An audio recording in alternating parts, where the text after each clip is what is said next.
अस्सलाम वालेकुम। चनार न्यूज़ के साथ मैं हूं अनिका महबूब। खबर शामिल करते हैं। District reporter Rawalpindi doctor Syed साबर अली की रिपोर्ट के मुताबिक वजीर आज़म मोहम्मद शहबाज शरीफ ने लंदन में समुद्र पार पाकिस्तानी से खिताब करते हुए कहा, सिपह सलार फील्ड मार्शल शहीद आसिम मुनीर ने जंग को बेहतरीन अंदाज में लीड किया, जबकि पाक फजैया के शहीदों ने अपनी शानदार कारकर्दगी से तारीख रकम की। वजीर आज़म ने कहा, अल्लाह ताला ने पाकिस्तान को ऐसी फतह से नवाजा है कि आज मगरब से मशरक तक सबज पासपोर्ट को इज्जत की निगाह से देखा जाता है और दुनिया पाकिस्तानी को सलाम पेश कर रही है। उन्होंने कहा है कि अफवाज पाकिस्तानियों की कुर्बानी और कौम ने मुश्किल हालात में जिस इत्तेहाद और यकजहती का मुजाहरा किया है, आने वाली नस्लों के लिए मिसाल है।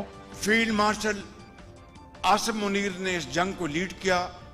उनकी बड़ी फौज के जवानों और अफसरों ने अपनी आला तरीन कारकर्दगी दिखाई और हमारे शाहीनों ने और एयर चीफ जहीर बाबर ने, उन्होंने बेहतरीन, हमारे शाहीनों ने झपट झपट कर काबू किया और पाकिस्तान को अल्लाह ताला के फज़ल करम से वो सरफराजी अल्लाह ताला ने अता फरमाई जिसकी तारीख़ हाज़िर में कोई मिसाल नहीं मिलती।